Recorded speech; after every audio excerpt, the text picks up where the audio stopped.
go. That is the first Caitlin Clark versus Paige Bueckers matchup, and both of them played well. The Fever absolutely pummeled the Dallas Wings, and it was the expected result. Both of them played well, and the Fever destroyed Dallas.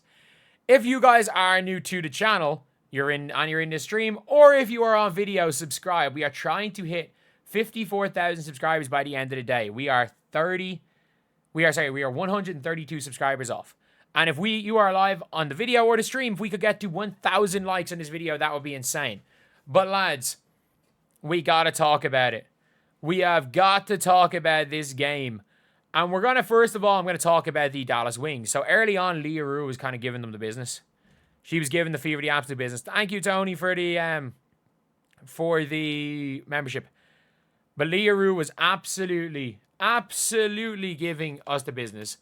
For the Dallas Wings, Arike is garbage. I think that's the only word that I can use to describe Arike is garbage. I don't know if Arike, what's happening to Arike or what happened to Arike, but she has been, I repeat, garbage. She's been garbage all year. She's been garbage outside of a couple of games, like she had a Sky game and stuff. She's been garbage the vast majority of the year.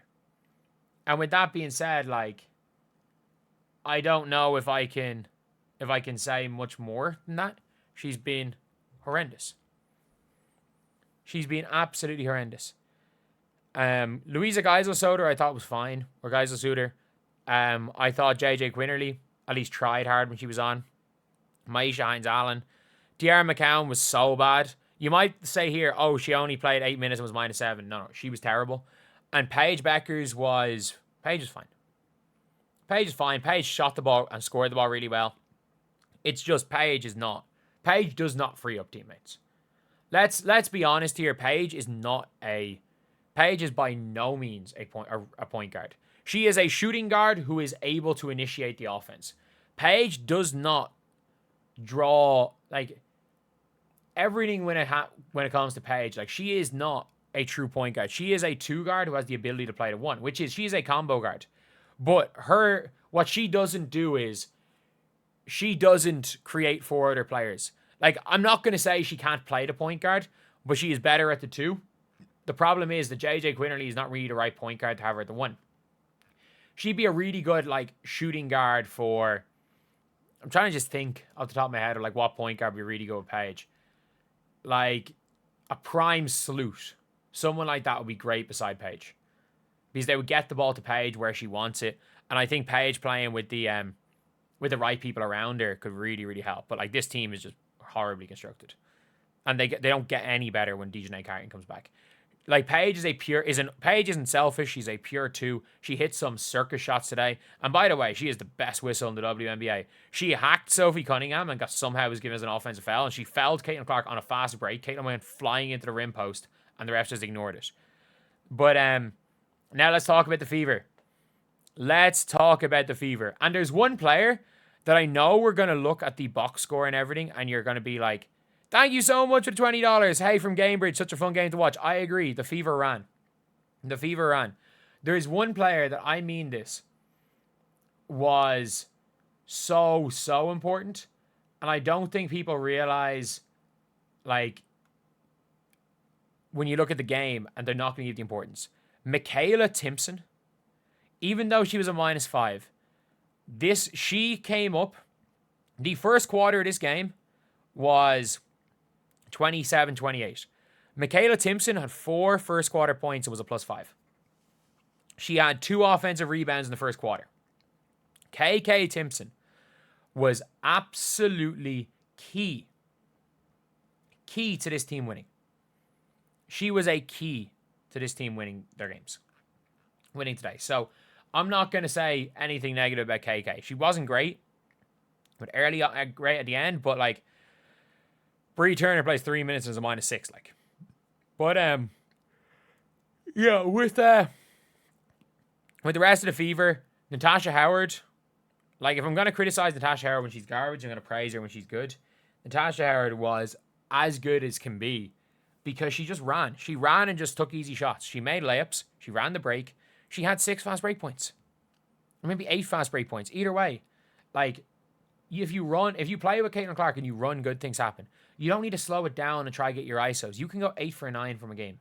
You can be a relatively poor shooter at times, but you can go 8 for 9. Aaliyah Boston, 17 points, fantastic. The 2-man game between her and Caitlin was unbelievable. Kelsey Mitchell, exactly what we needed.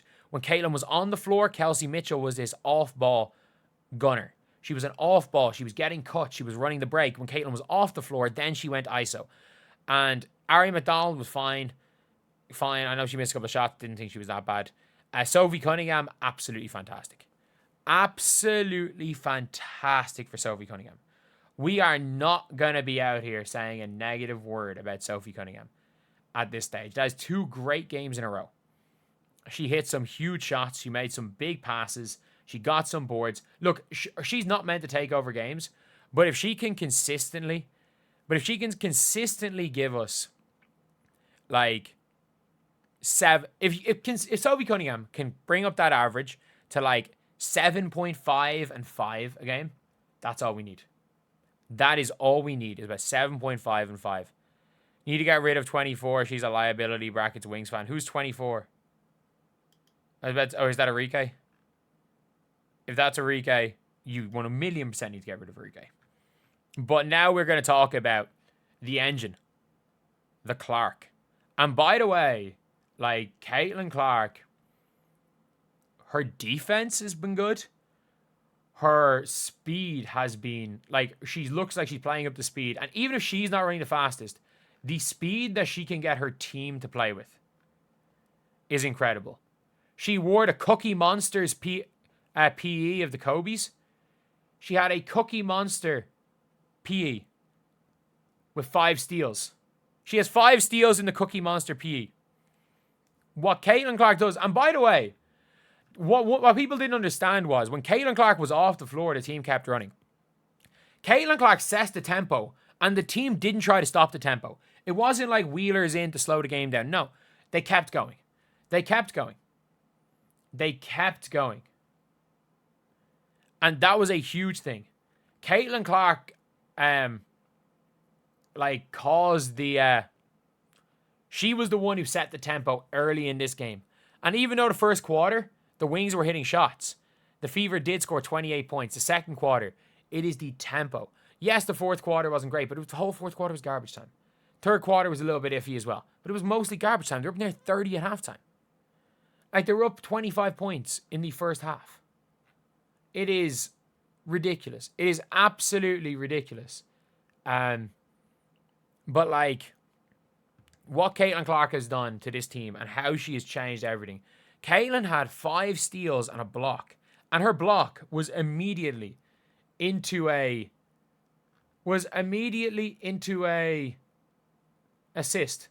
Caitlin Clark, I'm not joking when I say this. Caitlin Clark is Demon Caitlin's back. Demon Caitlin's back. Caitlin swats JJ Quinterly. Watch this here. She swats Quinterly. She screams in Quinterly's face. She then gets the ball, looks straight up, and throws an inch-perfect pass to Sophie Cunningham for a layup. If she throws that pass 2 inches lower, it's stolen. 2 inches lower and that pass is stolen.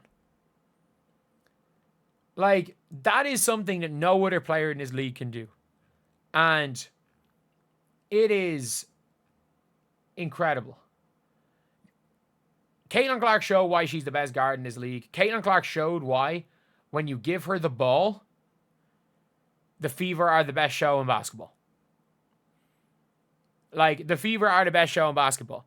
And that's the thing. When the more Caitlin has the ball, the more often Kelsey goes 8 for 12. Instead of 8 for 17, Caitlin goes 8 for 12. Or Kelsey goes 8 for 12. Kelsey gets her points anyway. When Caitlin has the ball, Kelsey just gets her points more efficiently. She scores more on less shots. She gets more free throws. She gets more layups. When Caitlin has the ball, they are the best show in basketball. And it's easier for Kelsey Mitchell. It's easier for Aaliyah. It becomes easier for Natasha Howard if she buys in. It's easier for Sophie. It's easier for everybody. And then when you've got Ari McDonald, who showed today, by the way, that when Caitlin is off the floor, she can push the tempo too. That is exactly what we've wanted. That is exactly what we have wanted from Ari McDonald. A perfect performance from Ari. So yeah, that is pretty much it, lads. That is pretty much it, lads. What a freaking game from the Indiana Fever. Caitlin is only +9. Man, congratulations. I want everyone in this chat right now, and I want everyone in the video to hear Sinister Aristotle. I want everyone to congratulate Aristotle for learning how to read. For having the ability to read. I want to congratulate him. Like Caitlin Clark, who played a whole bunch of minutes with 4 bench players at the end of the game in garbage time in the fourth quarter. I want to clap for you for having the ability to read a box score.